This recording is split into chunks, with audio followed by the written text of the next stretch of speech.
Okay, this is the quietest this chamber's ever been. All right, good evening. It is 6 p.m. Tuesday, November 12th. City Council meeting. I'd like to call the meeting to order and acknowledge that the press and public were duly notified of the meeting in accordance with the Freedom of Information Act. Join me in standing for the invocation, followed by the Pledge of Allegiance. Father, we thank you for the day and thank you for the beauty of it and the awesome weather that we got to experience today. Just thank you for the place we get to live and work and play. And Father, just pray for our decisions and discussions tonight that you'll watch over those and guide each one of those. In your name we pray. Amen. I pledge allegiance to the flag of the United States of America and to the republic for which it stands, one nation, under God, indivisible, with liberty and justice for all. Thank you. Nicole? Councilmember Pierce. Here. Councilmember Anderson. Here. Councilmember Ward. Here. Councilmember Goshen. Here. Councilmember Myers. Councilmember Hahn. Here. Councilmember Carroll. Here. Mayor Pounds. Here. You have a quorum. Thank you. First item is citizens' comments. Randy Bell. All right. Do you want to do that? Bell, 41st Avenue. So it's 1 year has elapsed since the narrow defeat of the STR referendum labeled flawed by CTAR. And the mantra, it's too soon to readdress. If this council began discussing the item now, from experience, it would be a year before anything gets passed. It just simply takes that long. So this council is elected to focus the post-referendum efforts on enforcement. Let's see how that's working. We failed to pass a noise ordinance. We have 159 noise complaints year to date, with 5 labeled as founded. That's 97% not legitimate, if you look at the way that we're operating. Rental properties are allowed a maximum of overnight guests. At no time shall the maximum number of persons at a residence exceed twice the overnight occupancy or 40 persons, including children, whichever is less. 0 citations year to date. Rental properties' maximum number of vehicles may be located between the hours of 11 p.m. and 9 a.m. shall be limited to the greater 1 vehicle per bedroom or 1 vehicle for every 2.5 people. 0 citations year to date. If our ordinances are not enforceable, fix them. Our livability statistics today scream failure. Livability is more than noise and short-term rental occupancy. However, a statistical 5x rental occupancy rate correlates to an overall impact to livability. Per the September 2024 IOP Police Department report, public safety trends are not a net positive indicator for IOP livability. It's not fair to correlate increases in crime to STRs. However, it is safe to assume that a significant increase in crime is a consequence of visitation, day tripping, and unregulated overnight stays. Seabrook Island has now addressed this issue pending a final vote this week, leaving IOP as the dry sponge in the puddle.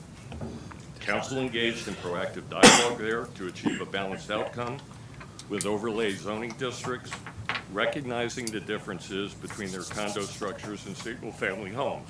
The key point, taking action as opposed to putting our heads in the sand and ignoring the problem. We have an open council seat raising the possibility of a council majority constructive dialogue. To our current council members, please understand, this is not a solution looking for a problem. To our future returning council member, whomever that is, this is not a solution looking for a problem.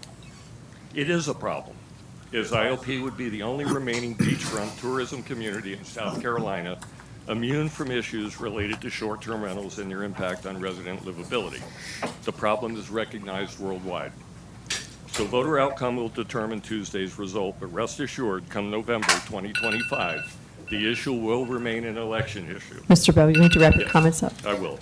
As I've stated many times, I have yet to meet a non-resident that voted for me. It's time to wake up and address resident ongoing livability concerns. Thank you. Josh User.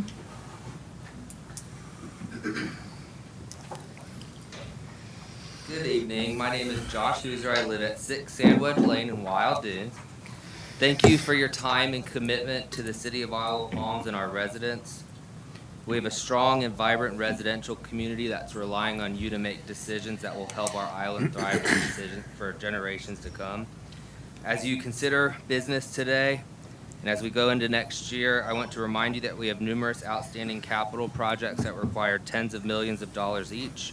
We're talking about drainage projects, burying power lines, beach preservation, water and sewer projects. Please keep that in mind as you make decisions to spend taxpayer money, such as $500,000 tonight for new playground equipment, which I have young children and I would love to have new playground equipment, but we have very expensive projects. We must be vigilant in getting new revenue sources to the city that's not reliant just on short-term rentals or our tourism industry. We have a thriving residential community. We have a lot of people here who can have money to spend on the island. I encourage city planners to come up with unique ideas to help bring in businesses that will help better serve our residents, especially in the off-season. I see on the agenda that the Isle of Palms Chamber of Commerce is asking for $15,000 for marketing efforts. I see that they want to do that for families and helping bring in tourists that are more family-oriented. I support that. I hope the Chamber of Commerce will begin to focus on helping build businesses that also cater to the residents and not just focus so much on short-term rentals and tourism.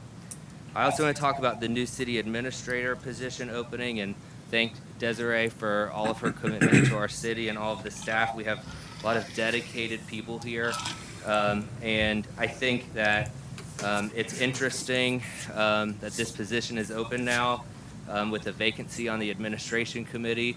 I also see on the agenda that Mayor Pounds, the consideration for him to join the administration committee instead of having the person who wins the vacant council seat be on that committee.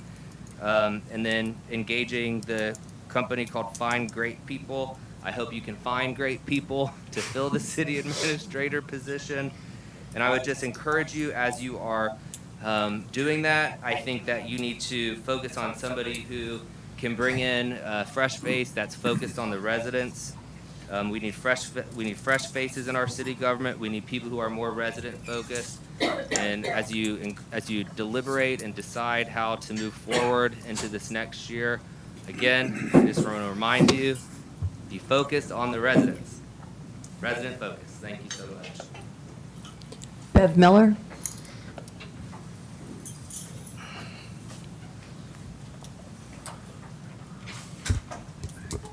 Hey, Beverly Miller, 3 Fairway Village Lane. I'm here for Barrier Island Preservation Alliance. We've all heard comments that residents who move here want to change the island. And this island is changing, but not by any action taken by a resident. It's changing because of inaction of this council as circumstances around us change. Consider the population growth of the Charleston area, the influx of corporate-owned rental properties, the replacement of beach homes with McMansions, outsiders trying to influence our elections. In simple terms, we need leadership and action so that this island, our city, does not change to something in which residents will not live and which visitors will not want to visit. What do you want for our city? If you want to be welcoming to the tens of thousands of visitors who come to our beaches each year, you must act to ensure that we have a beach for them to visit. If you want this city to have a balance of full-time residences, part-time residences, and STRs, you must act to ensure that balance is maintained. And if you want a sustainable resident tax base, you must act to ensure that residents have a good quality of life. The following conversations and actions needed are not easy, but they sure are necessary. We need conversation and action that support the rights of beachfront property owners to protect their property. Because when homes and structures begin to fall into the water, guess what? Homeowners and visitors will all flee because there is no beach. For residents, the inability to protect one's property will affect every homeowner, whether beachfront or not. We'll either be uninsurable or we will pay cost-prohibitive insurance premiums. And for investors, they'll lose money and leave. And visitors, they'll go elsewhere. We need conversation and action regarding short-term rental dwelling units in residential neighborhoods. We need conversation and action on an enforceable noise ordinance. Our Planning Commission and Public Safety Committee spent countless hours and energy to bring this forward. With, in my opinion, disrespect to those committees, this council disregarded the legislative process, First read in title only, which would have gotten it to second read for full discussion, amendments if necessary, and a vote, was shut down. So as we close out the year, call to action is in order. With the state legislature out of session, now is the time to advocate to the governor and state legislators to help in paying for the public beaches, which represents a $19.1 billion tourism industry in South Carolina. This is a state issue and should not solely be the city's cost to bear. We applaud the efforts of the city regarding the work of the Beach Preservation Ad Hoc Committee. We expect you to be proactive through careful consideration of their data and recommendations and take action that allows beachfront property owners to successfully protect their property. And in 2025, make all those tough decisions a top priority. A proactive beachfront plan. Ms. Miller, I'm closing. STRs and livability ordinances. The inaction of this council is no longer appropriate or acceptable. Thank you. Susan Smith.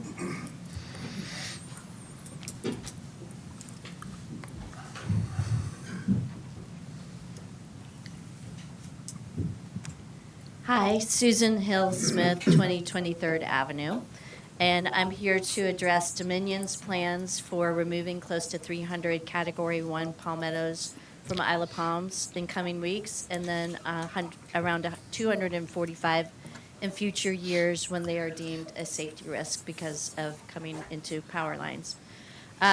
This was discussed at the last meeting, and since then, I've helped share information through social media with our residents and have been reminded that our island is a community that loves trees and loves our palmetto trees, especially because of the special connection that we have with them.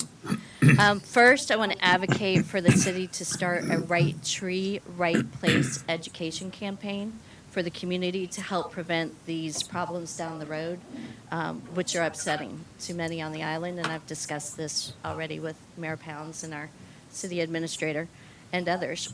Second, I highly encourage the city to bring in an independent arborist to help review cases in which residents believe a tree has been incorrectly identified as a risk, whether Category 1 or 2.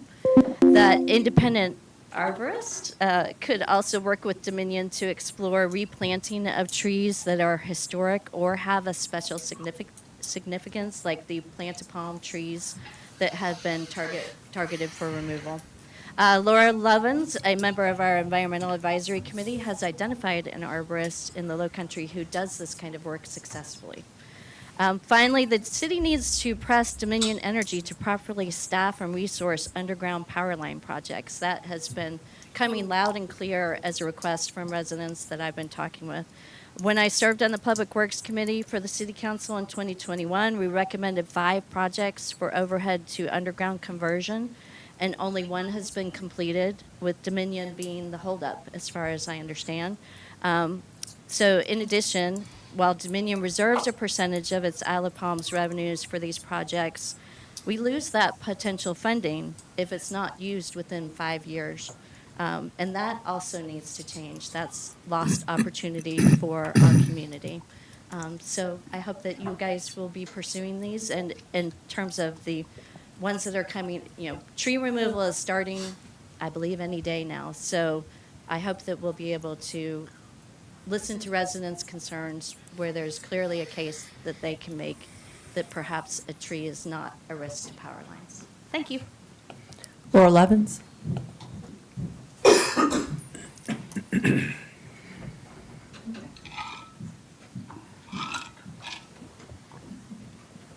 Good evening. I'm Laura Lovins. I live at 5 Links Clubhouse Court. I'm going to echo some of the same things that Susan Hill just said. Last month, Dominion Energy presented a plan to the City Council to remove 292 palmetto trees beginning this week. And while Dominion made it clear as to why these 292 trees will now have to be removed due to the danger they represent, it's not clear why the city and Dominion Energy did not follow through with their proposal that they made at the Public Works meeting in February of 2021 to provide public education and active public relations marketing ahead of this tree removal project. I don't think I'm the only one in the community that felt kind of blindsided when I found out about the tree removal plan last month because there was no conversation about it prior to the meeting. There might have been an opportunity to remove some of these trees 3 years ago and transplant them. There is an arborist company, as Susan just mentioned, on Johns Island that I contacted about this possibility. They're called Save a Tree. They can and do transplant mature palmetto trees, and now that these trees are so close to the electrical lines, they cannot be moved. We still have 245 palmetto trees that are not in the critical Category 1 category, and I'm asking the city to proactively begin to determine if these trees could be saved by moving them before they become a problem. Palmettos grow at a very slow rate, usually less than an inch a year, so these might be able to be saved. I'm also asking that the city take a more assertive approach with Dominion to get the 5 additional areas on the island that are targeted for overhead wires to be placed underground. As of February 3rd, 2021, there was a non-standard service fund in the amount of $637,665, which represents monies for the city and Dominion to use for this type of project. These are use it or lose it funds that drop off every 6th year. And we are 3 years into these funds, and only one section of the island has been completed. It's on Palm at 21st. And we're only halfway through the other project on 14th. Our island tree canopy is a critical natural resource in providing protection from storms and was called out in the sea level rise adaptation study that was presented to the city this year. Every tree matters. Thank you. Judy Coates.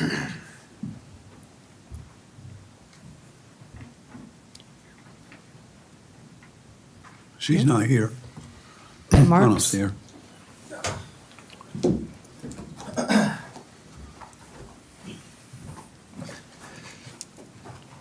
Doug Marks, welcome house, 101 Charleston Boulevard. Happy to address you all. And I'm really just going to tag on to the comments from the previous two citizens.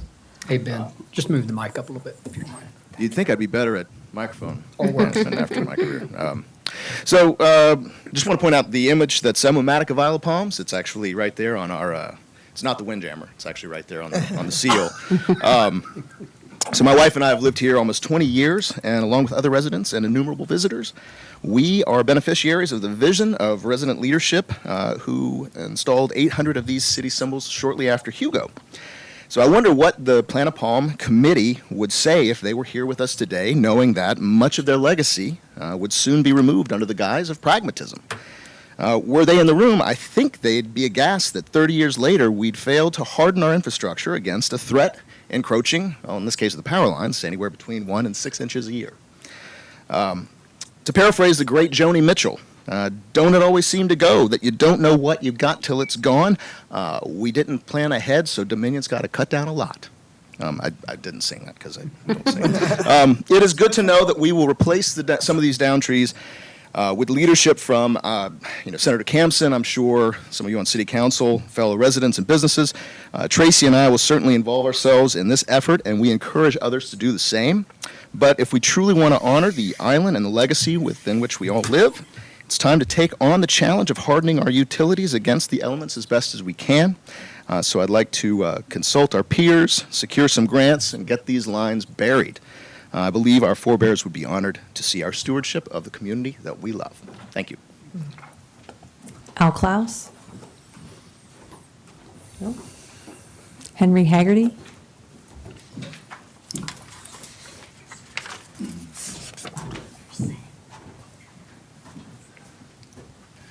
Hello, I'm Andrew Haggerty, 2041st Avenue. I got 3 quick things.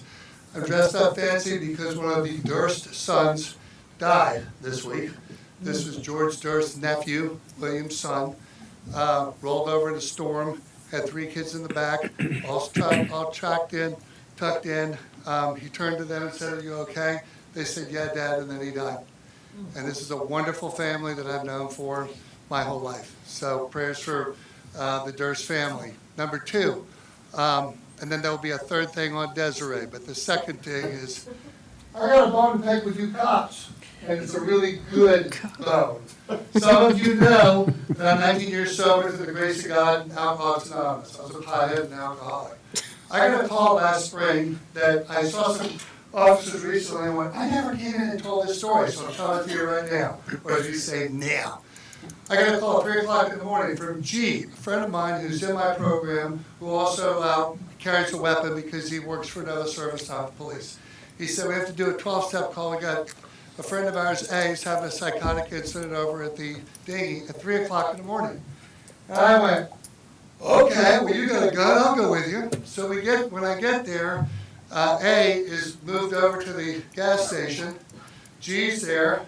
There are 7 or 8 IOP police officers in a circle, totally calm, New York style. No crazy, no guns drawn, ready, waiting. G says, come in there, a little surprised when I walked in the middle and hugged this guy and said, what's going on? Have you been drinking? No, I haven't. And I was like, dude. He said, I had 1 Corona. I was like, dude, you're talking to Big Henry. You didn't have 1 Corona. We settled it down. But I was so proud of the Isle Palms police officers. I've seen crazy cops in LA putting the chokehold and getting nuts. Our policemen are trained like New York cops, and that's a huge compliment. They're calm and handled it. The guy got home, good to go. The last thing I want to say is, Desiree! You've been a bright, shining star. We'll miss you as you go up the thing. This is totally inappropriate for a council meeting, but this is what we're doing, and those who want to join in may.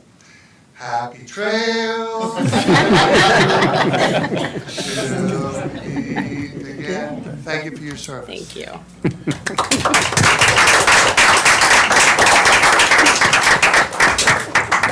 Desiree, the hits just keep on coming. I know. Love it. Thank you all. Next item is approval of previous meetings minutes, regular city council meeting on October 22nd, 2024. Is there a motion? So move. Second. Any edits, changes? All those in favor say aye. Aye. Opposed? Thank you.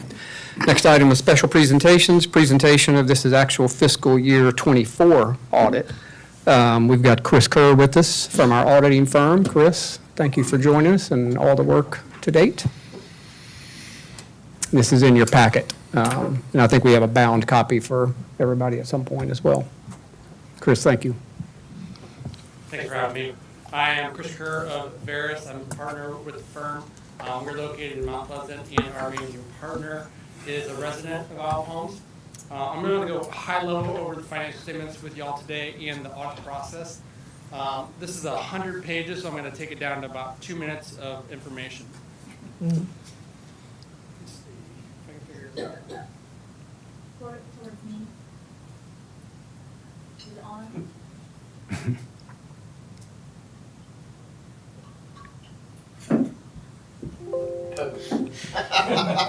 There you go. There we go. So first thing, there were no difficulties encountered during the audit. Information was provided timely. This is a really good process. This is not a surprise. We've always had great communication and organization from the team. Thank you to Deborah and to Desiree and everyone on your team. Lovely to work with, makes our jobs easy. We had no material journal entries, no internal control findings. Internal control findings are really important because that means that both the internal controls are designed appropriately so that the numbers that you're seeing here are accurate, but then on a monthly basis, you're also getting accurate information. Additionally, it's helpful to make sure that the organization's assets are handled appropriately and that they don't fall into the wrong hands. There are also no compliance findings. So this year, there were federal funds that the city received, and they were over the $750,000 limit that required us to do a single audit. So we did that audit. We looked at the internal controls and did some testing around that. There was no findings from that audit as well. I'm going to go a little bit over the financial statements. So we provide a clean opinion, which means that it is unmodified. That's basically the best you can get from an auditor. I will say a lot of times auditors come in and we have to fix things. We have adjusting entries. Like I mentioned, internal controls. There's plenty of internal control findings. best practices and all kinds of things. But the good news is that that was not the case here. This is what we were presented, the financial information, is what you all in the community are receiving in front of you today. So that's a really good thing. Going over the financial statements just at a high level, assets exceeded liabilities by $60.6 million, of which $52.9 million and $7.6 million were related to the city's governmental and business type activities, the marina, respectively. Revenues exceeded expenses by approximately $7 million. That'll be your income for the year. Ending governmental balances were $42.5 million. That's an increase of about $4 million over the prior year. And then $3.7 million of the total fund balances is available for spending at the city's discretion. Any questions? Capital asset additions. So there were a lot of additions that were made this past year. $3.2 million at the governmental level, and then $807,000 related to the marina. Some of these additions were the stormwater and tidal drainage projects, vehicles and various equipment, dog park, and various other projects. Additionally, total debt decreased by approximately $1.1 million. That's about a $400,000 increase over the prior year's debt payments. The city bond rating is at the highest quality that you can get from Moody's, so that's great to see as well. And then I know this is very small, so bear with me. Some of these numbers I've already mentioned. You'll see total assets on the right. So this is within the management discussion and analysis of the financial statement. So anybody that looks at the financial statements, this is kind of helpful. You can see it summarizes the information, and it also provides it in comparative information. So everything else in the financial statements just shows it on a single year basis. This is nice because you can see, okay, how do we look last year compared to this year? So for example, your total assets this year were $92.4 million. In the previous year, they were at $85 million. So that's about a 7.8% increase. Total liabilities have decreased about $237,000. That's about a 1% decrease. Of the long-term obligations of $10.4 million, about $8 million of that is going to be the city's debt, and then the other large portion of that is going to be lease liabilities. And then total net position, you can see at the very bottom to the right, went from $53.5 million to $60.6 million. So that is talking about basically the $7 million increase. $7 million increase, change in net position. So that would be the net income of the city for the year. So overall, really good information to present to you all. I did want to open it up to any questions. I know Deborah mentioned that there may be some that the mayor had. So. Deborah, come on. Questions? I do have a couple of comments. Deborah, thank you. I mean, this was kind of first run through on the audit, so testament to your first full year by your on solo, right? Yeah. So really a testament to, when Debbie retired after so many years, a lot of us, just concerned with the pickup, but thank you for stepping in and doing exactly what you did. So very, very much appreciated. Chris, I know y'all look at multiple municipalities. For this council and for residents listening, we're not going to hold you to this or put it in a quote, but I mean, can you just opine on the city's cash position, debt level, flow of income? I mean, just a educated opinion would be helpful, I think. Yeah. I mean, there's always, depending on the city, there's always a difference in what are the needs of that city, obviously. So take it with a grain of salt. However, I did take the time to look at a few different municipalities in the area. So right now, just in cash, the city has about 2 years worth of expenditures. So if the city literally took in no more revenues, it could survive for another 2 years. That's good. I'd say Mount Pleasant's about 1.8 years. Sullivan's Island is about 1.2 years. So that's pretty substantial. Additionally, I was looking at the fund balances. The makeup of fund balances is broken out between restricted, committed and assigned. There could be funds that are committed to beach preservation, beautification, all kinds of different things. For an island city, obviously you want to make sure that you have funds that are put aside for a rainy day or a really rainy, windy day. So the amount set aside for future disasters is $3.4 million. There's also beach preservation that's set aside of $9.1 million. So between the two of those, you have about almost 30% that's set aside of the fund balance pertaining to kind of disaster recovery and things, which is really pretty good. Mount Pleasant, obviously they don't have as much of a beach or any, is 8%. And then, but you know, Sullivan's, Folly, they really don't have much to speak of. So it's I think y'all are kind of heads above them from that standpoint. Additionally, on the debt standpoint, a lot of cities, especially before all the COVID funds were provided to cities and municipalities, their debt funds were going up quite a bit. The city has always been diligent. I've been working on the city audit for a little over 7 years now, and every year you're ticking away at that debt. So I think that's really testament to the city council's work and making sure that you're adhering to your budget and that you have a sound budget to kind of stick to. So that's where I'll go with that. Thank you. Go ahead, John. Did you do any testing on our contracts that we have, in particular the marina contract and the restaurant contract? I forget if we looked at those ones exactly, to be honest with you. We do look at contracts, and we make sure, for one, we look to make sure that contracts are not being paid out in amounts that exceed those contracts, and if they are, that they're kind of. Yeah, I'm more interested in the revenue that we receive. Okay.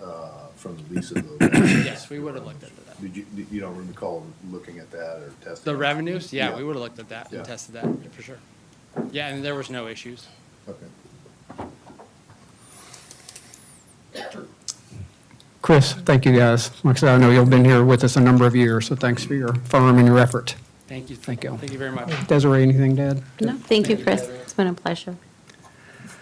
Next item, we don't have any old business, new business. Most of these we have discussed at some point during business budget prep or have come through committee this past week.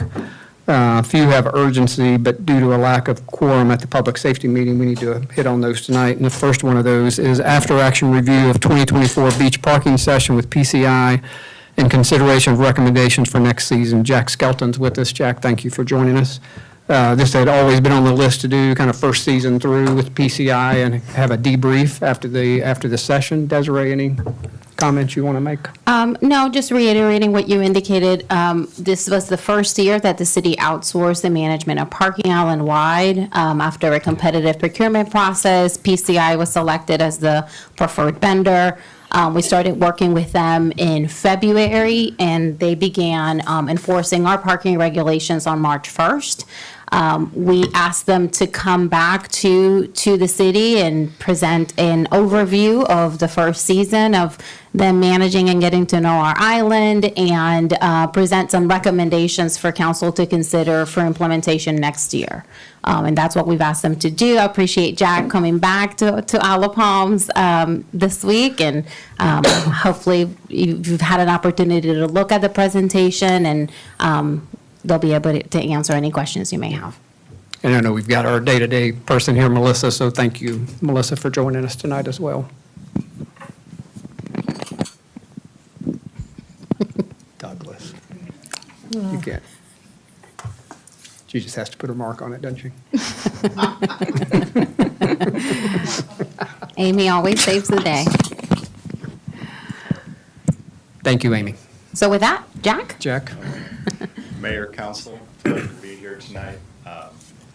Working with Desiree, we think we had a pretty successful first season. We've gathered some information, give you the opportunity to ask some questions, and we've got some considerations for you all going into the next season.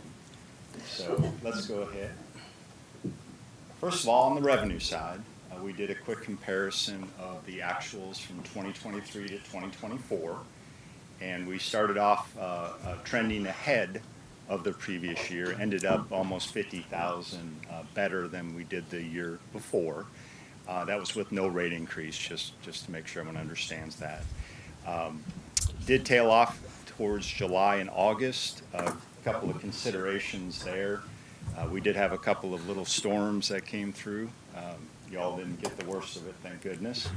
But one thing that also shifted was the school calendar. They had the students go back to school, I believe, 10 days earlier than happened before. So we think that also had an impact on some of the revenues for the season.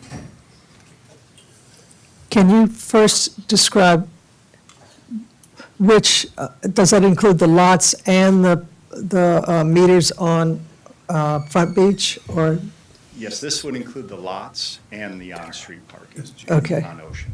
Thank you. This would not include parking citations.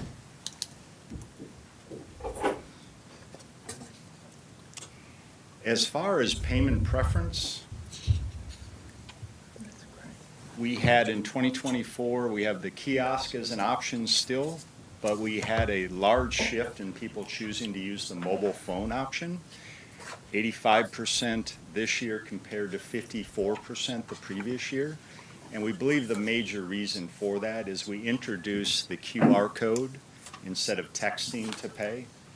If you've tried to use your cell phone down here during a busy period, it can be quite rough to try and get a text through. The QR code worked much better for folks. And I guess one of the bright sides of COVID, it taught everyone how to use the QR code technology. So we saw a much broader adoption of mobile payments overall. And that led into part of the planning even before we took over was to go hardware light, and which most cities are doing. I'm working with a number of cities right now to get rid of most of their meters and not spend money on those ugly things. So the plan for 2025 is that we would reduce the total number to 6 kiosks. There's 2 brand new ones that were brought in this season. They got installed later in the year. And then we'll have 4 machines that will still accept cash, they'll accept bills. And as you may know, those machines were never able to give change. That's one of the downsides of accepting cash. But there is a consideration for folks that don't want to use a credit card or don't have a credit card. Just so you know, only less than 3% of all of the payments in the kiosks were cash. So it is a very low number, but we still are servicing part of the clientele that prefer to use cash to pay the machines.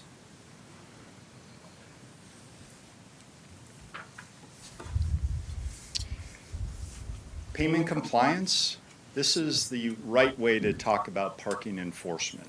What you're trying to do is get people to follow the rules. No one wants to get a parking ticket, and honestly, in our business, it's the least fun thing to do is to give out a parking ticket. Melissa can attest to that. She gets to talk to folks all day long about such things. But what we wanted to show here was some of the statistics and give you a measurement of how compliant visitors are to the island. So what we have here is the month of the year. We have the mobile payments and the kiosk payments by month. And then you see the non-payment citations. Okay? One thing I do want to point out here, in March, has been as the practice in previous years, the first couple of weeks of each paid season, we write a lot of warnings. So most of what you'll see in that March number was actually warnings during the first couple of weeks, reminding people that it is time to start paying again. So those were not all citations in that top line. And if you extrapolate the actual citations issued versus payments, you can see you have a very high compliance rate. 97% overall of the people that are parked in the paid lots are making payment, which is a good sign. It's a good sign that there's adequate signage, that people understand how to pay, that the technology is working, and that we have sufficient enforcement out there to let people know that they probably should follow the rules or they risk getting a parking ticket. To give you some context, if you were to look at a normal city, this number would be closer to 85 to 90% of the people choose to pay. Some of that is related to more short-term parking sessions that you would see, but overall you have a very healthy number here. So I think that's a great sign for the program, and that you're hitting most of the metrics that anyone would look at in that area. And we have a lot more information on parking citations as we go through this. Here is a detailed list of all of the parking citations that were issued for the season. As you would expect, most of them relate to non-payment. There was 4,201 parking citations. You can see here we also listed the number of warnings that were issued for each ordinance violation as well. So we had 1,000 non-payment warnings. Again, most of those were issued in that first 2-week period to get people reacclimated to the program. The other top 3 there, which I think all you folks would expect, are safety violations. The 4-foot of payment rule is the number 2. And then we have people parking in residential areas where they don't have a permit, and then parked against the flow of traffic. People parking on the wrong side of the street facing the wrong way. And then you'll see the rest of them trail in, which quite a few different things, but most of them fall in that top sector there.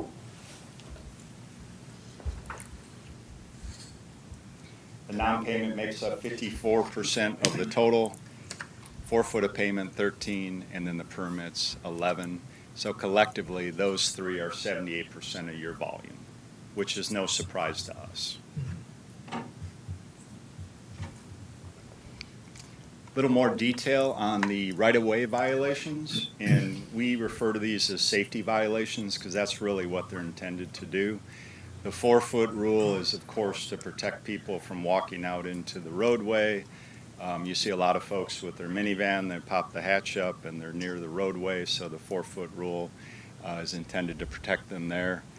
You can see the volume of citations over the course of the calendar year. Of course, it somewhat ebbs and flows, but mostly follows just the volume of traffic that you have in the overall parking program. So May was the top month with 1,209 of those violations.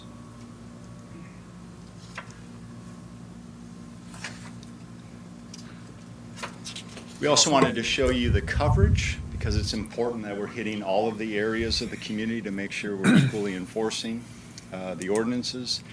In March, you can see the concentration was more in the paid zone. That was one of the early discussions we had with Desiree and the chief, was getting more of a presence in the safety areas. So you can see as the season progressed, you'll see an expansion of that heat map into the other areas and safety violations being higher focus in the program. And we can drill this down by days or weeks. This is just a period of time that we found, kind of the preseason, then the summer months, and then of course the fall.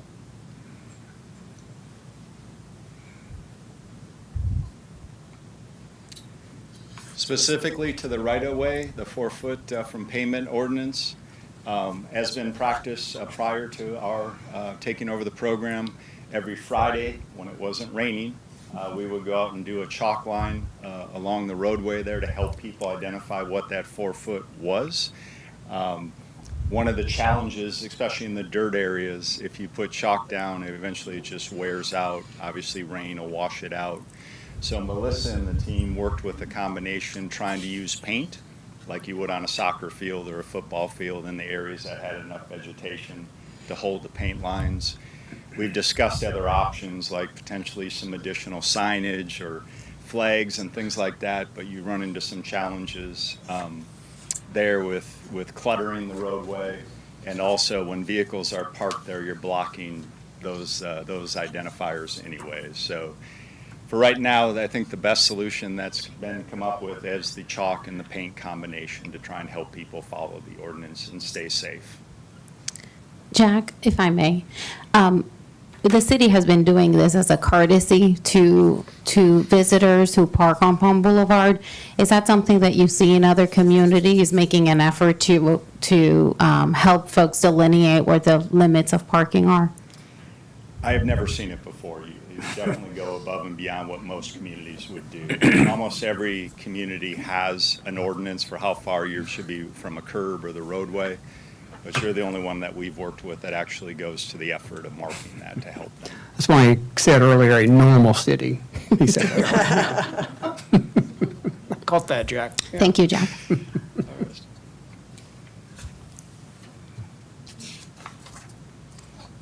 Okay, one of the services that we brought in with us was to offer the community a 24/7 call line if they needed help with parking. And this is for customer support, more of a tier 1 effort. It definitely wasn't intended to solve every problem, but at least they could call, speak to someone, state their question, their need, and then they would refer that call over to Melissa and the team so that they could follow up with them the next day. A lot of those calls related to parking citations, especially in the safety violations. They didn't know why they got a ticket. If I'd park the wrong way at my house all the time and I never get a parking ticket. It's pretty common. It's common that you'll see in other cities as well. So, and then just general parking information. Sometimes they're having problems paying the machine, so we give them an alternative to do that. Or we'll follow up with them to make sure that we don't give them a ticket if they're truly trying to follow the rules. We'll try and accommodate whatever we can. So the call center, I think, has been a good add here from the customer experience side. And you can see in June we had 700 calls for the month. And to give you some context there, we do the same thing for the city of Folly Beach, and your call volume is almost spot on to what we experience over there as well. So must have some of the same people that go. And by the way, all of those calls are recorded, and then Melissa gives a report every week of all the dispositions of those calls. It's a great way for us to monitor things. Like one of the things we'll talk about here in a second is parking signage. A lot of people say, I didn't know I have to pay, I didn't see a sign, right? That's a common experience. But if we're documenting all those things and we have the data, it's helpful for us to go back and say, well, maybe we do need more signs, or maybe the language that could be clarified a bit. So it is a helpful tool for us on the data side of the equation. Along the journey here, as we were getting acclimated to the island, we learn a lot, which you would expect. And so these are a few things that came up in conversations with Desiree and the chief and his team along the way, and we wanted to make you aware of that. The call from the residential areas about enforcing the parking rules. Protocol there is we're on duty 8 to 8 basically, but if someone has a concern after 8, they still call the non-emergency police line. During 8 to 8, that call then is referred over to the PCI team to administer the response. After 8 p.m., it is handled by the PD. So there's been a bit of communication clarifications that we've had to work on there to make sure the public, the residents understand who to call, and just letting them know to keep calling the same number that you would have called in years past. It's just routed differently depending on the time of day.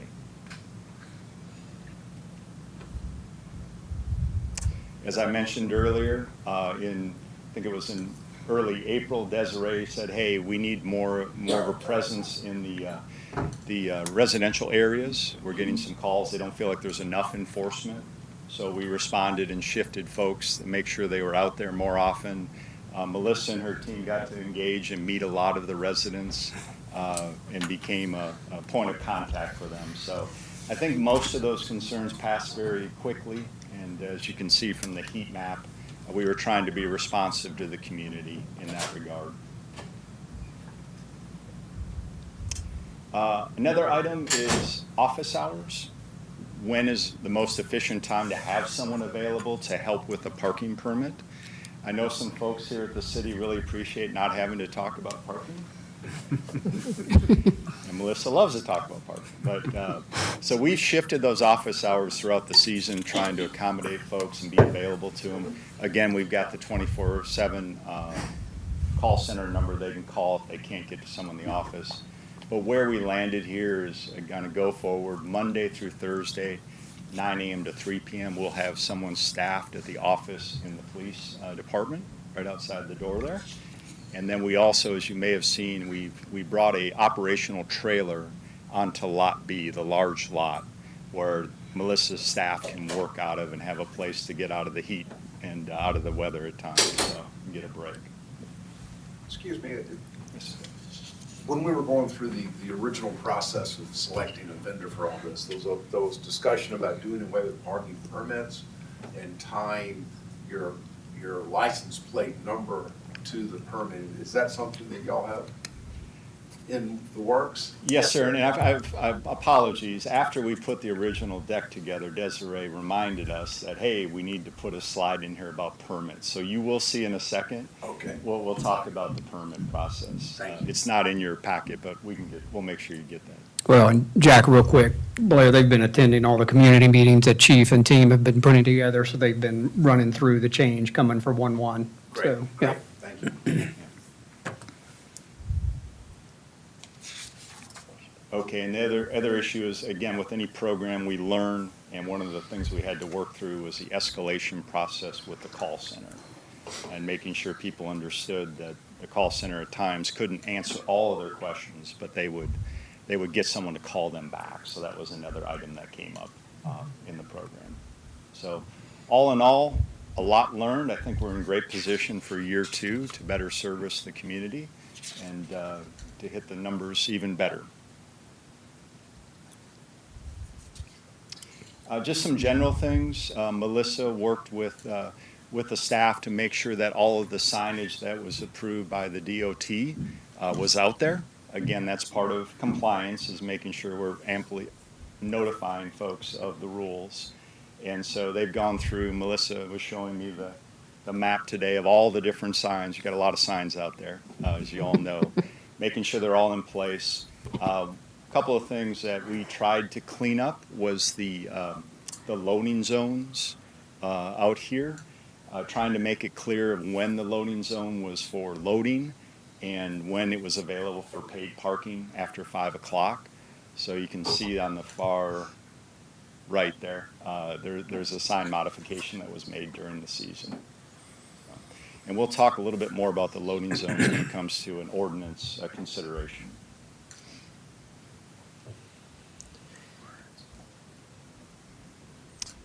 And here it is. So one of the challenges with loading zones is the interpretation of what loading zones means. And the conversation was maybe the ordinance should be tightened up to where it says commercial loading zones, because that, I believe, was the original intent when the ordinance was passed, to allow the delivery trucks for the businesses to facilitate getting food and such into their establishments. So that would be something, and Desiree, correct me if I'm wrong, but I believe that would require adding some language to the current ordinances there. That's right. Yeah. The other item is for a mobilization. Back in the day when you all changed the parking tickets to $50 to $100, there should have been an adjustment in the threshold for a mobilization of a vehicle. And so that's just something we need to increase that number, what's currently on the books, because right now you would basically be immobilized after one outstanding ticket. Yeah, one outstanding ticket. So we just need to shift that where it more reflects the intent. A mobilization is typically used for folks that have multiple unpaid parking citations, not just one on the books. So. Can I ask you a question on the first one, though? Yes. I'm still trying to process that. Commercial loading zones. What issues have you run into? People were parking there and say, I'm loading in their residential? There are folks visiting that will go in there and they'll load. They'll think they're unloading their beach stuff. Oh. And they'll end up parking there all day. So it's events like that, we're just trying to mitigate and make sure that space is available for the commercial use. Yeah, okay. So. It's all terminology. The other item I think would help is just clarifying the requirements that golf carts follow the same rules as a traditional car or truck out there. So that would require, again, a modification of the ordinances to allow us to properly get compliance. Yes. There are 2 levels of golf carts. What do they call it? Light service LSVs are licensed to go on the road, but standard golf carts, which there are plenty on the island, are not allowed on Palm Boulevard, ever. So, clarification of that's gotten pretty gnarly, though.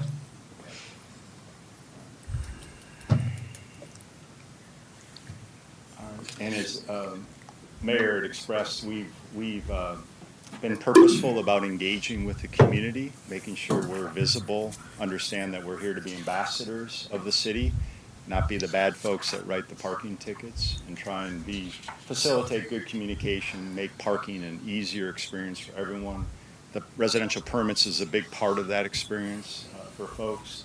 So Melissa and a number of the team went to the farmers market. They set up a table. They were there with all of the beach permit literature, answering questions, helping people get signed up. And along the way, they actually engaged one of the residents that does some software training. And she's going to be available to set up a program to train residents that need help on a computer to manage their permits. Because as we mentioned earlier, we switched the primary permit program away from the stickers over to a virtual permitting program. So the license plate now becomes the credential, the record of the permit, no more stickers to put on the windshield, the costs in administration, and most people really don't want to put stickers on their windshields anymore. So that is moving over. We attended the Hurricane Expo, and as promised when we were interviewing for the job, we commit to the community. We sponsored, in part, the IOP Connector Run. So we donated some funds for that effort. They were very appreciative. Melissa and Archie on our team went out and volunteered for that event to show support as well. So kudos to them for taking their personal time for that. Also attending the public safety meetings to make sure we're in touch with everything that goes on and we're knowledgeable, being ambassadors for the community.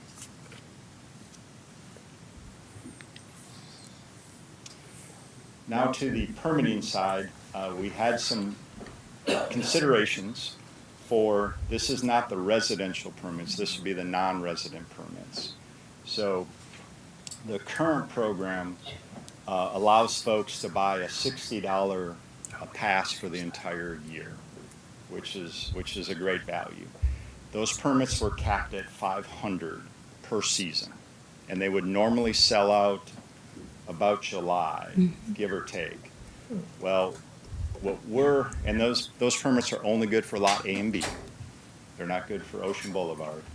And so some of the recommendations or considerations that we would make to the city is really those permits should be protected for the businesses, the employees that work at those businesses, to make sure they can have staff able to park and then be able to wait at the tables and hospitality. Almost all the cities that we work with have a similar hospitality program where they offer an affordable option for folks like that so that they can park. What we would do is recommend that they would have to provide proof of employment, which is typically handled through the restaurant manager or store manager of that business. As far as the general public, we would recommend that you consider more of a courtesy convenience pass and consider a week-long pass for folks that are visiting the community, visiting the island, at $100 per week, and not offer them an entire season of parking. There's a lot of folks that do frequent the island very often, and they get a great value, especially at the $60 rate. So our recommendation from a business perspective, you got plenty of business, plenty of demand, would be to consider just offering a weekly pass instead of an annual pass for that particular customer group.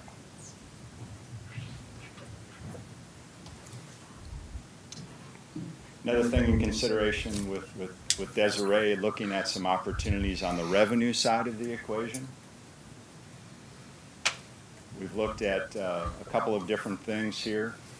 Some parking rate adjustments, and we'll share a market survey with you. We also consideration of a year-round beach parking program, more in line with what the county does And Folly Beach also has a 365-day-a-year program on their side. We also wanted to bring some data regarding the marina parking lot, which started up mid-year and is producing some revenues. And then, as part of those considerations, also talk about the opportunity to work with the island businesses about a validation program where they would have the opportunity to validate some of their customer parking, if that was a consideration. A little survey on what other communities are doing. Carolina Beach has been very aggressive in their pricing. Like you, they have a high demand for parking and often get overrun. Their hourly rate now is up to $7 per hour in their parking lots with a max daily rate of $35. And then you can see from there kind of trends down. Right now, IOP is at the lower end of the spectrum. And in the lots, you're currently at $10 Monday through Friday, and then $15 on Saturday and Sunday, obviously only during the season, which just closed up. And then after 4 o'clock, we have a $2 an hour rate in the parking lots. So the on-street rate is $2.50 an hour currently. So you can see you're at the bottom end of the current market out there if you're doing a comparison. On Folly Beach? Folly Beach is... Right there on the bottom, next one yeah, up. right here. Right. Does that include the county park?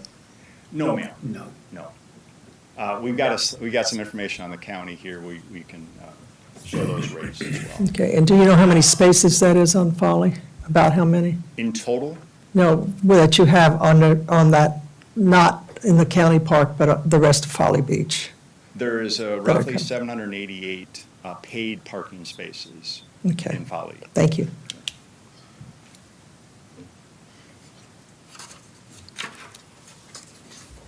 Okay, if you were to consider increasing the hourly rate on Ocean Boulevard just 50 cents, go from $2.50 to $3 an hour, this is not considering any slippage. Basically, a 50-cent wouldn't run off anyone that would normally park there. You would realize $117,000 more in annual parking revenue. This would just be during the current paid season, so the March to October. And that's based on actual data from this past year. We just extrapolated the average length of stay multiplied by the new rate. On the parking lots, one of the considerations is to increase the flat rate, make it $15 for the whole week. Currently, it's just on the weekends that it's $15. It's $10 Monday through Friday. If you were to act on that consideration, you would realize $277,000 more in parking revenue during a season. Excuse me, I want to get your opinion on this. There's been some discussion about potentially shifting where we charge for parking to push more people into the business district.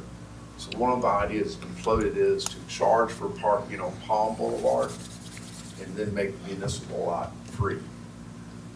In your experience, if we did something like that, will that affect people's behavior? Do you think that that would push more people to the business district? I don't believe so, because I believe the demand would overcome whatever effort you were trying to make there. What we see quite often is if there's spaces available on Ocean Boulevard, people will pull up there and park the whole day currently. So they're not really rate sensitive, they're more convenient. That space is right there, even though they could save quite a bit of money if they pulled into Lot B. Right. So I don't think the behavior would shift much by that policy change. Thank you. When you said annual revenue increase of 277, is that gross or is that net of your fee? That would be a gross number, sir. Okay.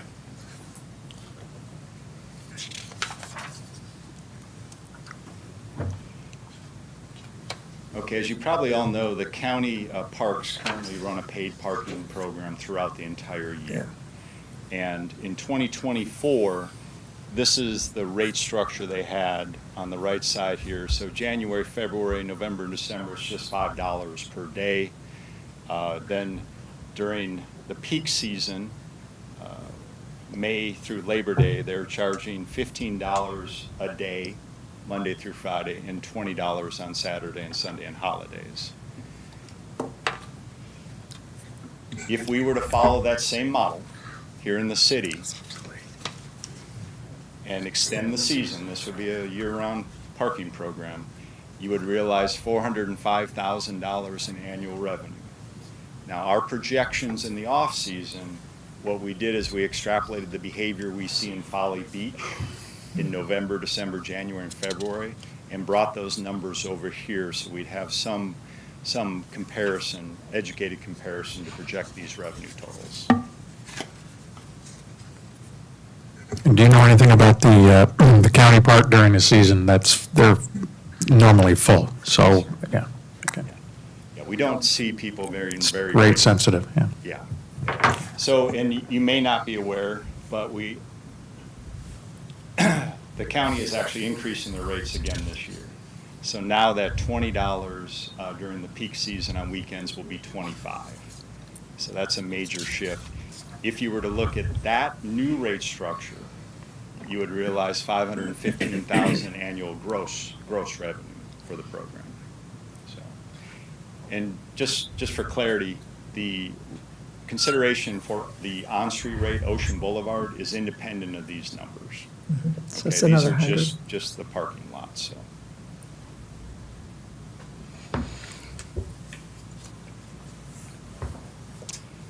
As I mentioned earlier, the marina lot opened up with paid parking in July, and these are revenue numbers you'll see on the right-hand side of the screen. There's 40 spaces in total, and there's a $10 rate being charged there. So in 2025, we'll have a full season, whether that remains March to October, or if you consider year-round. But there is some revenue being generated over there. $7,350 for this first partial year. And just as a quick reminder, the reason it's $10 flat fee, we wanted to make it consistent to what the marina operator was charging in his parking lots to make sure that it's not confusing. Council and the committee at the time had discussed implementing a similar rate structure as we do at Front Beach, where you have a fee Monday through Friday and a higher fee during the weekends. But the decision was made to make it consistent to avoid confusion, so that's why it's only 10. Does the marina just charge during peak months, or is it year-round? I believe it's year-round. Okay. Yeah. So,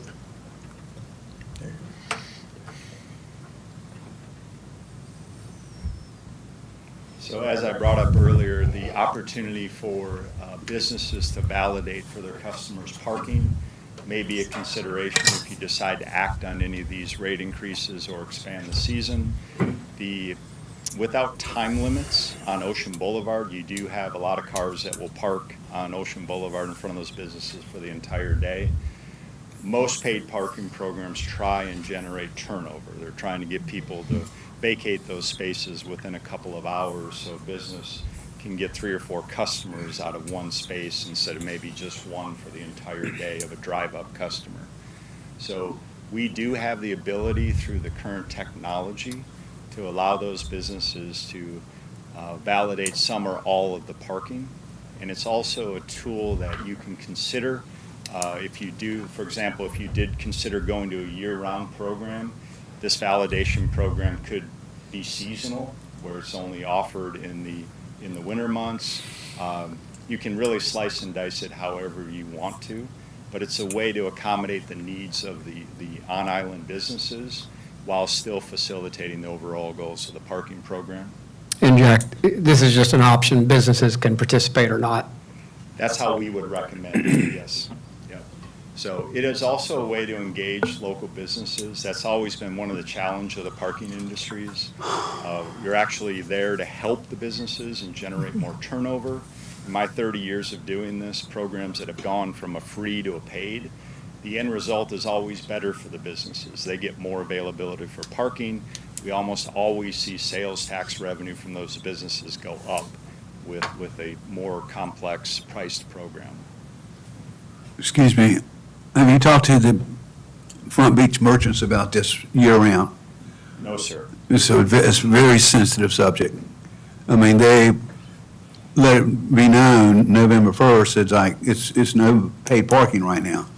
And it used to be, we've always seemed to extend it. It used to be October wasn't included, and then October is now included, and then on the other end, you know, the first month in the spring wasn't included, now is included, and they just have a feeling that I'm sure your data is correct. I'd like to see some of that, but they just had the perception that it's eating into their revenue by not having. I would strongly encourage you to talk to the Vial Palms Chamber of Commerce about this. Absolutely would love to if there's an interest to go down that road. Right there. So the city also has the ability to, in this validation program, to say, give a code to the businesses that they can offer their customers to have 1 hour, 2 hours, whatever the city decides of free parking, correct? Absolutely. Yeah. So what we do with some other business communities, it is simple as this. You'll walk in, you'll see the hostess. The hostess will have a QR code specialized for their business. They'll be able to have you scan that QR code, enter your license plate. It takes about 15 seconds, and now they've just validated you for whatever is agreed upon, whether it be an hour free or 2 hours free, or maybe it's a discounted rate. So if there is consideration for a year-round program, this may abate some of the business concerns because they could validate for their customers parking, but they would also get the benefit of getting some feedback on how many people are actually driving down here parking to go to their business. So there's some valuable data that we typically share with the local business community as well. Excuse me, but I have one more question. Yes. I'm sure you've done a break-even point on this. I mean, don't you think that your percentage of overhead or fixed costs would be higher for you in the winter than it is in the summer? And is it worth it, doing a cost-benefit analysis? Or is it minimal? I'd really like to see a lot more data on that because to the business community, this is a major change. So I'd like to request that. Absolutely. Okay, thank you. Hey, Well, Jack. and any changes would be up to city council. They're not going to implement any changes to Well, I our understand parking that. structure, but. They wouldn't be presented to us if, it wasn't true, yeah. And Jack, I'm trying to understand the kind of the range of the revenue opportunity. So I think if I heard you right at the very beginning, it was like 177 plus the 277, the lots plus the kiosks. That says as is with just going kind of the market rates. Correct. And then I think at the end, it was like 515 for the year-round, but I didn't understand, that was for the two lots. What would the year-round revenue opportunity be for the kiosks? I don't know if I saw that in there. So we broke the revenue out by Ocean Boulevard on street. Okay. And then the lots. So the kiosks exist in both environments, just for clarity. So let me go back here if I can. Make sure we all stay on the same page. 117, okay. Yeah, so this is Ocean Boulevard, again, during the current season, the March to October. If you just did the 50 cents per hour increase, that would be 117,000. And that would be a combination of kiosk and mobile pay, just for clarity there. And then for the going to the $15 rate 7 days a week, that would be 277. So if you just consider those two changes, you add those two numbers together, and that's what you would realize in increased gross revenue. And that's without expanding the time? Yes. Correct, yeah. Got it. The other recommendations were related to following the county schedule and pricing, basically, and do a whole year-round season. So, We don't want to. so that would replace the 277 number there. If you, does that make Got it. sense? Yep, no, that makes Those are perfect sense. Independent projections. But this one would still lag behind the county rate. Correct, because this slide shows the 2024 numbers. It's obsolete. That's the next page. Yeah, and then This the is next the one. one Yeah. relates to their increases for 2025. I would just like to say, I think we need to consider some options for the business community that maybe work better. Because one thing we need to watch out for is someone walking into a business and buying a soda and getting a validation and then going to the beach all day and taking up the space. So we don't want that to happen. I don't think the businesses want that to happen. But there are ways where I think we could work where, especially during the off-season, if there's a validation, then, or a quote discount, the discount is to zero during off-peak, whereas maybe during peak times, it might be a smaller discount kind of thing. So I think there's a way that we can work on it to benefit the businesses so that they actually get turnover and we don't have people taking advantage of it. And, you know. I have one more question. I think that's to Councilman Ward's point. You're already providing us some level of support during the off-season. So any incremental revenue is just going to add to the, I mean, it doesn't sound like you're going to have to add a lot of resource for that additional revenue. Is that correct, or? Not a lot, Yeah. not proportionally, no. Okay. Okay. And then just to remind everyone, Isle of Palms residents still get free parking. So this is for non-residents. In the lots. In the lots. In the not on lots. Ocean Boulevard. In the lots. Well, So let's wrap up. Jack, are you through your slides, or I we got? am, yes. Okay, so are we directionally, you could go to committee? I know we have 2 readings and an ordinance and trying to get this in place for at least some parts of it, for The new season? season and/or spring break. Couldn't think of the word. Desiree, and the rates aren't necessarily an ordinance issue, right? Correct. So we could decide on some of those tonight. The business piece, I think, needs much more discussion that we could kick to committee. Question mark. What piece is the ordinance? What is this The, ordinance piece? just some Loading clarification zone. on the loading zone and golf carts and just some cleanups that I think would be beneficial. The fees, it's something that council can adopt in form of resolution. I'll discuss with Mac later if it requires an ordinance. I don't think we've done it before like that. But any changes would need to be in place way before March 1st. If council does not have an official regular meeting in December, then you come in January, February, would need 2 readings.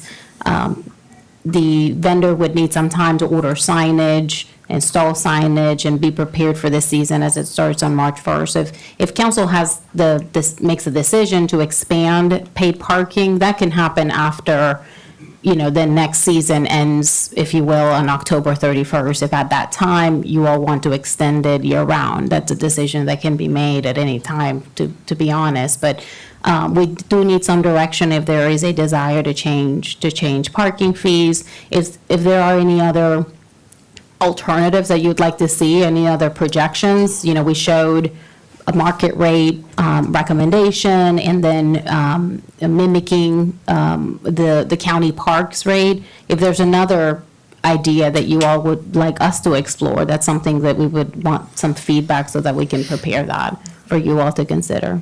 Yeah, I'll make a motion, we'll just see Yeah, where go it for goes. I would vote to go ahead and move forward with increasing the 50 cents on the Ocean Boulevard and matching the county rate. I'll second that motion. Yeah, so That's an easy one. further, We need Well, revenue. Just a Go ahead. question, Yeah. clarification. Matching the county rate, that means year-round Yes. pay parking?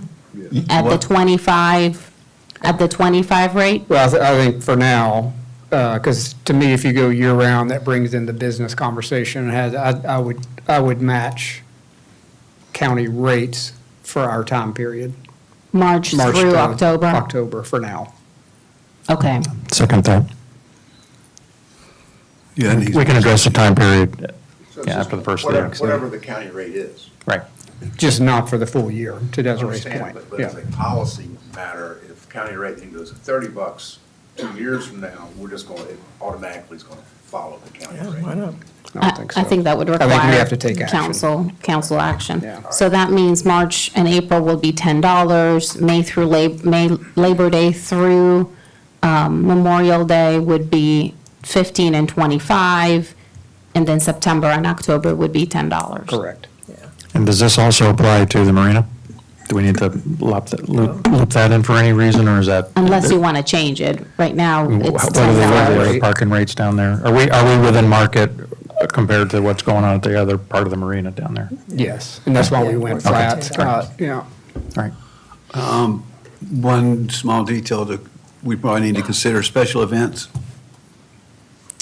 We don't have any special events, I think that change, not city events, at least, that happen on Front Beach. They typically happen in, before and March after. December. Mhm. So it wouldn't affect the December Am I event. correct? No, I'm not correct. What? Front Beach Fest. Oh, Front Beach Fest, And then Ghostly Touch. Ghostly Tie Tales, since we moved it to Front Beach. How about in March? Don't we have something in March? The Front Beach Front Beach Fest, Fest. that's the Oh, one. yes, and then Christmas? That's in December, So it wouldn't and be- the wouldn't season apply. ends Okay. October 31st. Okay. And then I think we let Public Safety Committee address the business side of this. John, you good with that? Any And some thought? of the ordinances as well. Yeah. Golf carts and stuff. And park, yeah. Any thoughts on the seasonal permit? We talked about, it's mostly used by employees of our Front Beach businesses. So the recommendation is to keep that, make that a business permit, if you will, that's provided to employees that present proof of employment, and then move from a seasonal pass of $60 for the general public to a weekly pass at $100. Yeah. I would, So you're gonna add that to your motion? what she said. Well, I just want to clarify what that is. So for the seasonal pass, are we keeping that, non-residents can come and get a seasonal pass at $60? No, so the change would be that only employees would be able to acquire the permit for $60 for the season, but for the general public, it would be a $100 weekly pass. And Public Safety Committee will work out how the plumbing works on that for employee verification and turnover, things of that nature. Is that how that works? Yeah. They get it for a season. Or really, Yeah, I think that's Or you something guys, that yeah, you don't PCI have is to do well I think equipped it's to. PCI Yeah. process, Scott. Yeah. Whatever their process is. Yeah. Well, this will probably help the employees a Absolutely. lot, because they sometimes have to scramble Yes. in the past, and so it'll help them. Yeah, I think it's very positive from a business Yeah, standpoint. maybe I'd like to see something work out where the employers purchase passes that could be used by whoever is behind working for them at the time, so That's that, what this is That's what about. this But is. they you already have an existing process for this, it sounds Okay. like. Yes, sir. All right, so increase the Ocean Boulevard 50 cents an hour match the county rate except for January, February, November, and December Right. In the lots. in the lots. Got it? And implement the employee and Seasonal, Seasonal. weekly weekly pass. seasonal pass. Could we, can I ask one last Let me thing? get, Scott, would Yeah. you second that? I did second it, yeah, second again. Thank you. Could we get do you have time to give us a quick number of the gross revenue these changes will make? I guess 394. It would be the Ocean Boulevard, which was 117, 277, so You gotta back 394. off 4 months. 394,000, looks Yeah. like. Well, this would be a little bit modified because it would only be from March to. Right. You're just knocking off the four low months. Yeah. it's probably, About how it's much? probably 500,000 though. You're knocking off 80. So the final number is what? 617. Can I have mine? 80 off of 515 plus 117. Okay. That would be 440, 117. So this 515 is just for our current time period? If About not, 580. No. yeah. No, that's year round. The whole year, Yeah. so Yeah. if we back off, Those, okay, got Yeah, it. we're not making much those months anyway. it's 35. All right, are So it's about we- 580. 80,000. Yeah. Oh, okay. Desiree, clear-ish I'm going to tell you exactly. on a motion? Ish. Now, keep in mind, these are just. 438,550, And how many cents? Say it again, please. 450,000 plus rough the number. 117. Okay. And 277. Oh, dear Lord. Yes, a lot of money. Yeah, Nicole, you good, no motion wise? Yes, sir. All right, we have a motion and a second. All those in favor say aye. Aye. Opposed? Thank you. Jack, Melissa, thank you all very much for, I think it's been a good first 8 months, 9 months, where it's been. Yes, thank you. Thank you. Thank you very much. Thank you, Jack and Melissa. Next item is consideration of recommendation from the ATAX Advisory Committee to approve grant application from the IOP Chamber of Commerce for IOP marketing efforts in the amount of $15,000. Motion to approve. Second. And Rod Turnage is here if there are questions. Hey, guys, can we, one conversation. Questions for this? I know we, Is he gonna do a presentation? no, just gonna ask questions. Rod, why don't you come on up? Good evening, Rod Turnage, Sparrow Drive, and currently serving as the Isle of Palms Chamber President. Thank you to council for a great 2024. I was sitting over there thinking, it's like there wasn't one time throughout the year we spoke to each of you, and you're super helpful. There was transparency and open communication, so just want to say thanks. What this proposal is about and what you see in your package is really a collaboration, I think. We were going down the path of making some advancements to our marketing and defining what our digital brand was going to look like, and we knew that families were our sweet spot. And through conversations, we learned that maybe that was the city's vision too in some ways. So there was a lot of synergy. So that's what prompted us to kind of reach out. And as we were building it out, we saw it as a comprehensive platform for welcoming families and retaining families. And this could potentially be an ongoing effort, right? So we want to be able to come back to you with some substance and some tangible impact to the next few months of us really targeting, families to the Isle of Palms. And it's bigger than just our business communities and STRs.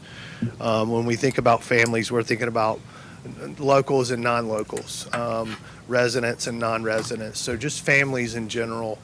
And if you know anything about digital marketing, which we plan digital, print, and then also what we're calling family itineraries, which would include a business directory and happenings on the island. But if you know anything about digital, it takes an effort from what we call geofencing.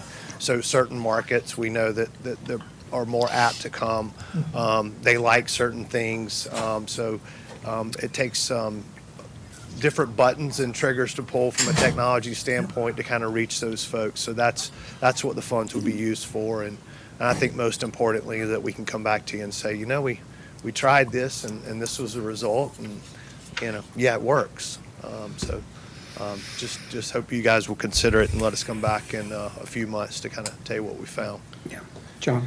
Yeah, Thank you. Thanks, Rod. I fully support this. This is something I've been talking about a long time around trying to promote the island as a family-first island. I think that solves a lot of our issues around livability. It solves a lot of, it helps the island because people come here for a week, they spend money here for a week as opposed to bachelor parties and all that.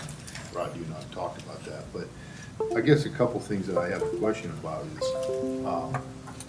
you mentioned that you're going to monitor that and come back to us, but how are you going to monitor? How are you going to tell if this is successful or not? Yeah, so we hope that is a collaborative effort with you guys. We spoke to the ATAX committee about this as well. So let's identify the metrics up front. We have some ideas through some of our media providers on, what does it mean? So I think we need to dollarize it. Whether it's true or not, we need to put a dollar to a visitor and a visitor to a web page, a returning visitor, if something is forwarded, and just so that we can have a baseline, and we'll establish those baselines very, very quickly, put us all on the same page so that when we come back and report, we're singing off the same sheet of music.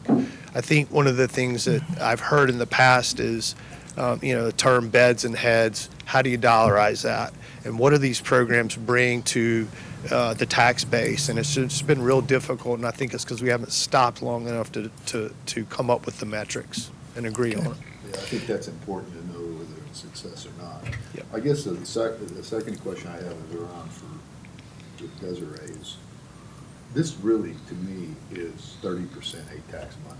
That's, the use is going to promote tourism, and it's coming out of the 60%, but I'd like to find a way for us to fund this out of 30%. If not this time, at least any future funds that go into this should come out of the 30%. Yeah. So in Or your. why isn't that possible, I guess? Well, I guess first we need to answer the question whether or not the Isle of Palms Chamber of Commerce has an ongoing tourism promotion program. State law requires the 30% to be used by a regional direct marketing organization. It can be more than one. It doesn't have to be just the Explore Charleston, who currently meets that criteria per state law. If the IOP Chamber of Commerce or any other organization is able to prove to the city that they have an ongoing tourism promotion program, then it would be up to the city council to decide who has the ability to manage that 30% fund for the city for tourism promotion purposes. Right now, the FY25 budget identified Explore Charleston as the direct marketing organization. Council has the ability to change that.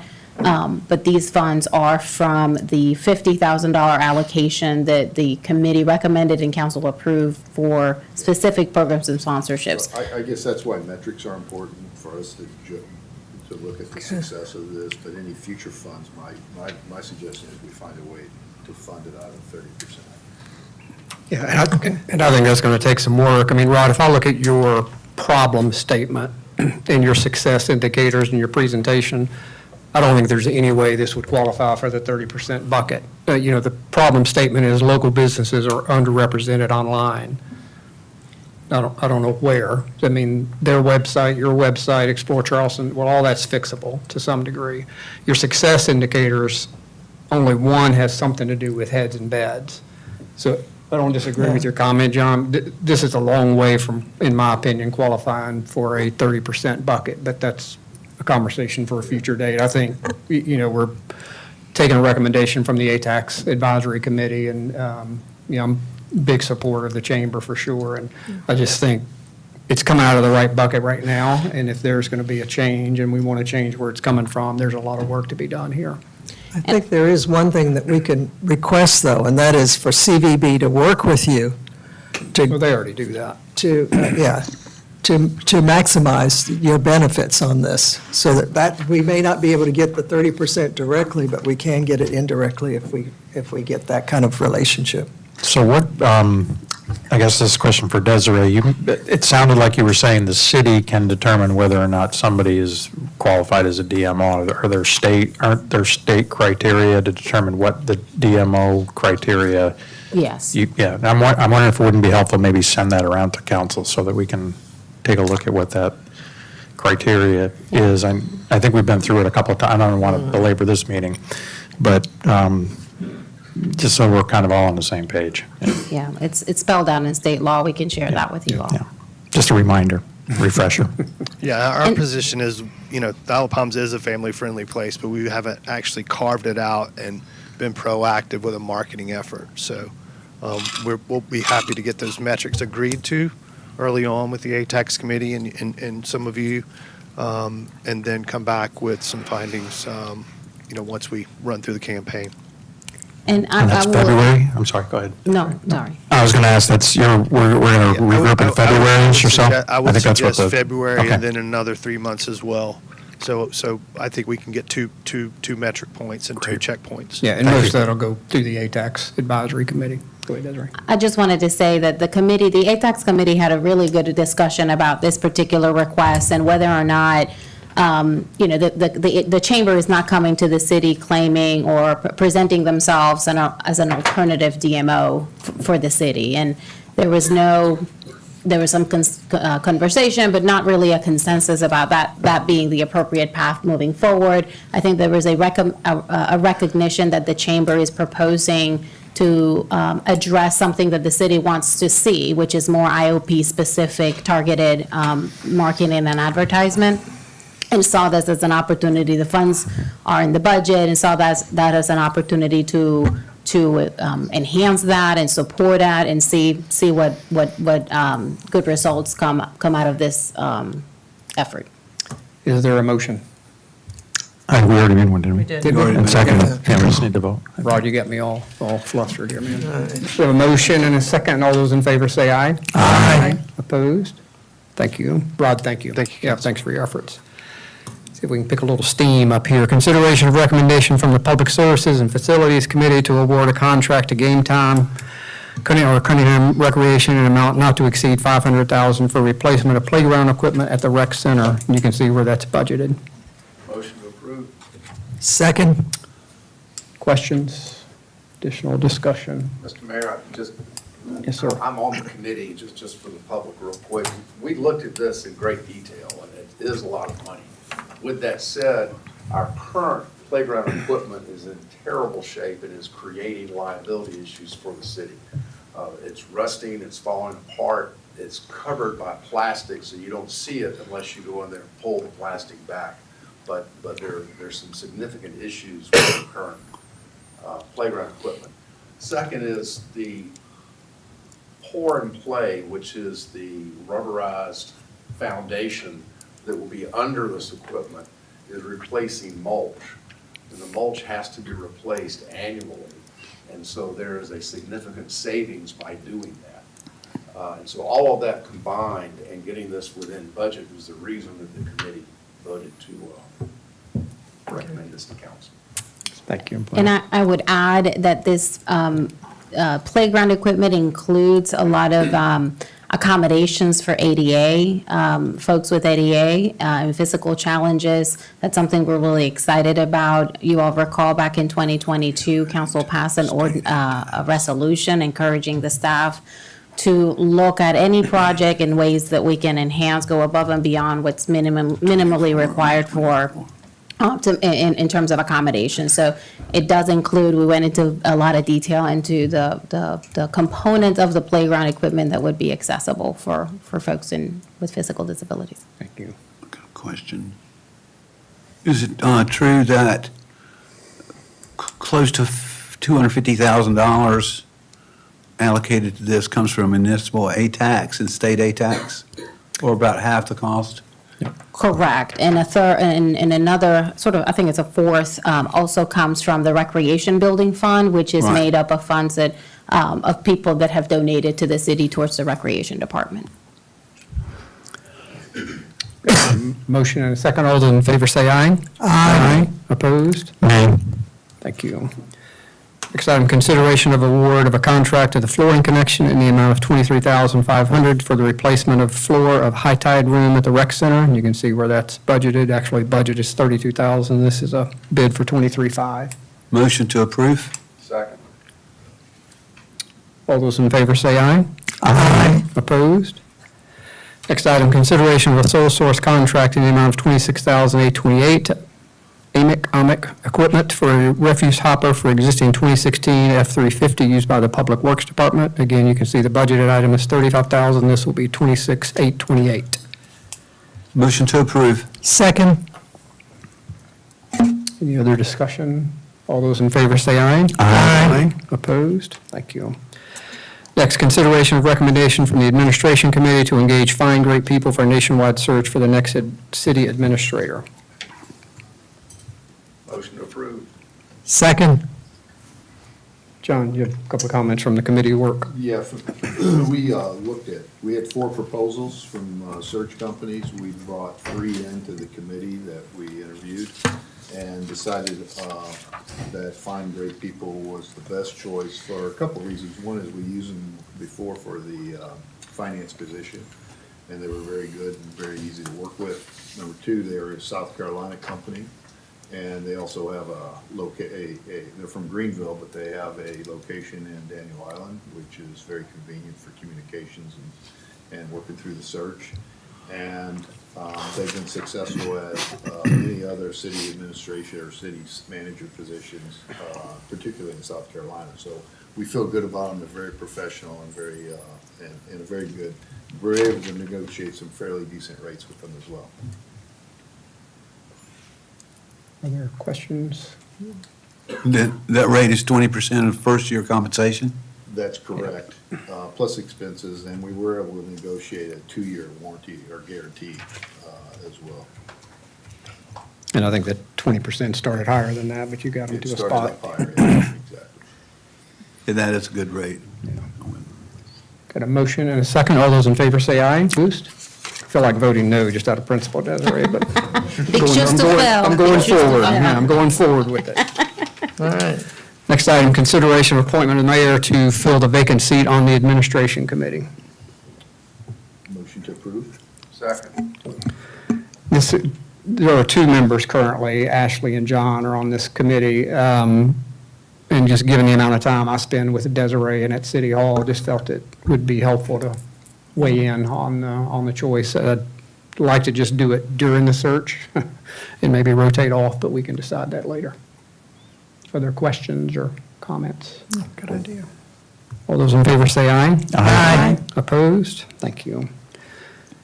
Review of financial statements. Deborah, you up for it, or you want to just let people read accordingly? You let us know.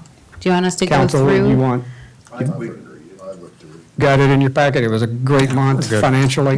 Yep, it's a good month. Deborah, you're doing a great job. How about that? Yeah, great job. Dashboard and STR report, why don't you hit that real quick if you don't Yeah, mind? so the one, what I wanted to point out is in the SDR report that we include in your workshop packet every month, you will see that the dwelling information is updated from the latest data from the county. So that has changed a little bit, not significant changes. We did add about 16 single-family homes in 2024 compared to 2023. The number of homes that are at the 4% rate with short-term rental licenses went down about 14 or 15 of those, but pretty much tracking like we were last year. But just I would encourage you to spend some time with that dashboard since the data is updated, and we'll continue to use this data until next October when we receive updated information from the county. So from now on, the only data that will change is going to be the license data. Thank you. You're welcome. Quick updates on any capital projects if you want. Yes, let me see. I always like to say a lot going on, a lot of great stuff. Let's see. Waterway Boulevard multi-use path, you all know that we had to request FEMA for an amendment to the grant that the city received of about $1 million to make the change from elevating the path up to a 6 feet of level of protection to 7 feet, so that's underway. The permitting for Phase 4 drainage, which is Palm Boulevard between 38th and 41st Avenue on Palm. Permits have been submitted to the regulatory agencies. We don't anticipate those permits taking as long as the Waterway Boulevard permits because there's no critical area. Did I jinx it, Like your Mayor? positivity. So that's going to be our next project. The sea level rise adaptation plan that's being reviewed by staff. The public dock at the marina is almost done. The last piece are the swings that are going to be installed below the covered areas on the fixed pier. That is expected to ship December 19th. So I will be back in January for when we do that ribbon cutting, when we finish the public dock. If you're invited. Let's just say.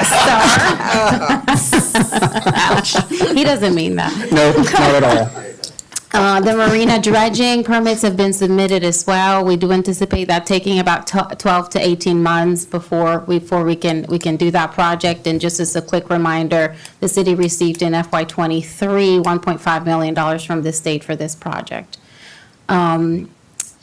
Beach access path improvements, if you haven't already, I encourage you to just take a quick site visit to 46 and 52nd Avenue. Those ADA boardwalks are under construction. We anticipate those being completed at the end of the year. The other two that we have slated for improvements this year are 26A and 36A. Tonight, County Council is having their meeting and voting on the recommendation from the Greenbelt Board to provide funding for those. Council approved that contract last month, so as soon as we get a word from the county that that has been approved, we'll execute that contract, issue with a notice to proceed, and hopefully those are completed before the next season. And I know Finance Committee of County Council approved it to put it on their agenda tonight. Yes, So hopefully, correct. So today is their final vote at County Council. Beach maintenance and restoration, a few things. I believe we've completed the installation of all the sandbags that council approved in July, August, and September. This includes sandbags on Breach Inlet, between 106 and, I'm not going to say the addresses, but two blocks of Ocean Boulevard on near Breach Inlet, Beechwood East, and also, you all recall the last time we had Stephen present a status of emergency conditions on the beach. We were made aware Ocean Club was having issues.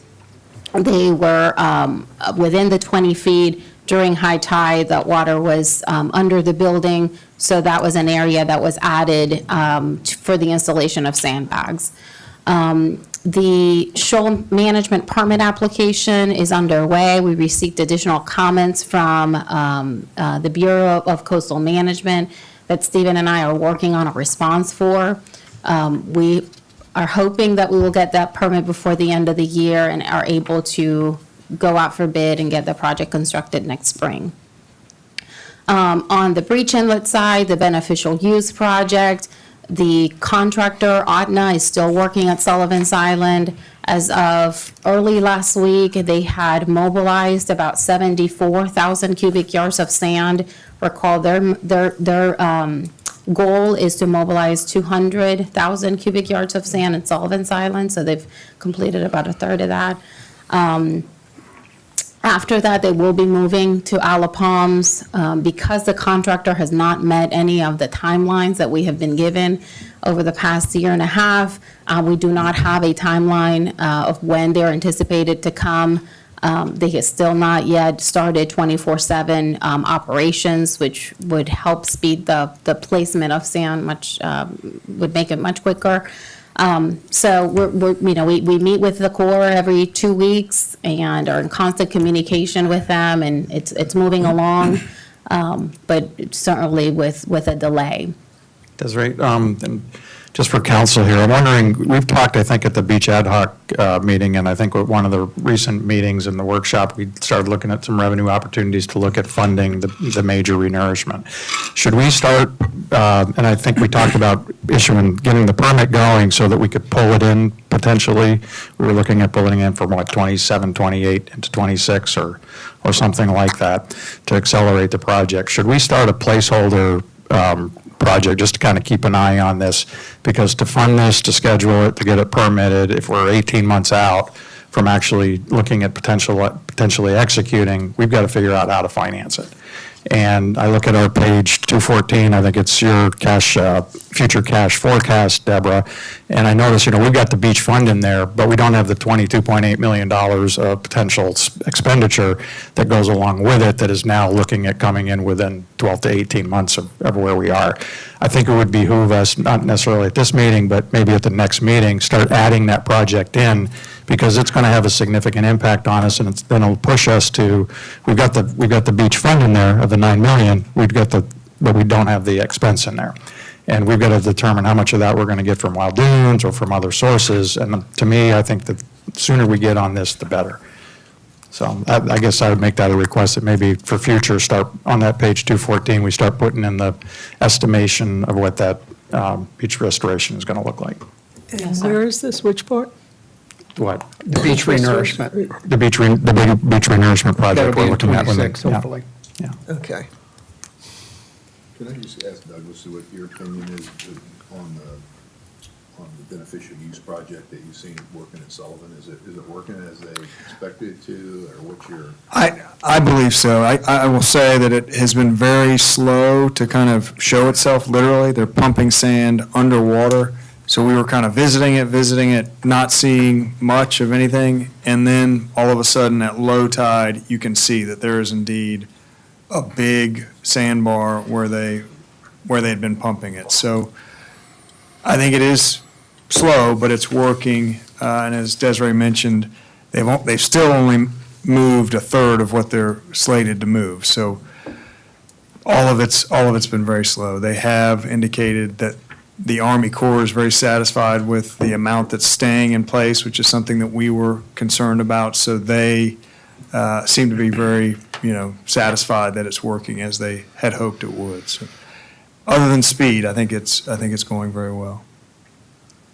OTNA is considering, what we've been told from the Corps is that they're considering bringing in an additional crew or even a different contractor to help them speed up the process. They're still working on the borrow areas and clearing that and dewatering. That's the sand that's coming to IOP. And they have set some thresholds for themselves of how much they want to have already ready for pumping before they start placing it on the intertidal zone. There seems to be an opportunity for more sand to be placed on the beach that we're working on with the Corps. They have a need to dredge an area of the intercoastal sooner than their regular schedule. And there's some very high-level conversations between the Corps and the contractor for some dredging to happen along the intercoastal close to Breach Inlet, and that sand being placed directly on our beach to give them additional time to continue to do watering and then stockpiling. So that's an addition to, and we're very happy for any sand to be placed on that end. And so we're working with Stephen and the Corps on that. And then undergrounding utility lines, as you know, we're working on the second project of the list at 14th Avenue. We did bring up this discussion with the Public Services and Facilities Committee.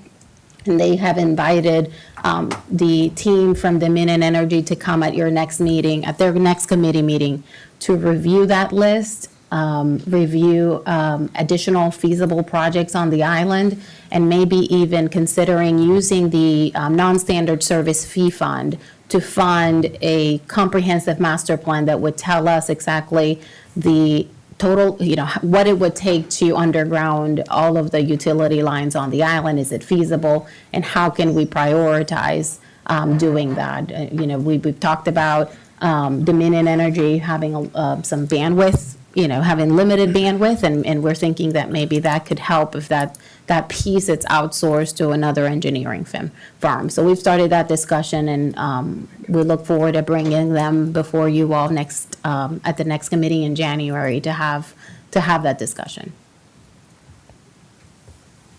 Any questions? Thank you, Desiree. Boards and Commissions report, Board of Zoning Appeals, no meeting in November. Planning Commission, no meeting in November. ATAX, I think they met just recently, so minutes will be at our next packet. Environmental Advisory Committee, no meeting in November. Ordinances, resolutions, and petitions, second reading, none. First reading, ordinance 2024-07 by title only, an ordinance to permanently amend the standing committee starting January 1st, 2025. You'll recall, we have been doing a temporary amendment kind of year to year as we've tweaked and pushed and pulled on this new three committee structure. So this is to permanently change the code. Motion to approve. Can I make a motion to, I want to make a motion to just have a quick discussion on it? We need to second? Yep. Yeah. I'll second. Well, Jimmy was first, yeah. that would He be said a approve. change of order if we're going to have a discussion. Because Yeah, I'd like to propose a suspension of order to just have a quick discussion about this one. Any seconds? Okay. Oh, all those in favor say aye. Aye. Opposed? Nay. Just a quick conversation. When I read through the ordinance, and I think we've got all of the items in here from all the different committees, But, and I don't know where I think this is taken from the original ordinance from way back whenever this was put in place to begin with. But there are a lot of, I guess, what's the comment in here? If requested. The question I have is the design or the intention of the committees to actually do the work, or is it to do the work only if requested? And my suggestion would just be where it says if requested, just eliminate the if requested, so that is the responsibility of the committee. And the reason I'm asking for the discussion now is we don't have any workshops or anything before we get to the second reading, so we would have to have all this discussion at the second reading. So my request is for the council to take a look at that. All I'm asking is that we take out the if requested so that the committees are actually responsible for what it says in here. Any background? I mean, it's just, So what, I know we did a couple of tweaks from the original, but, yeah.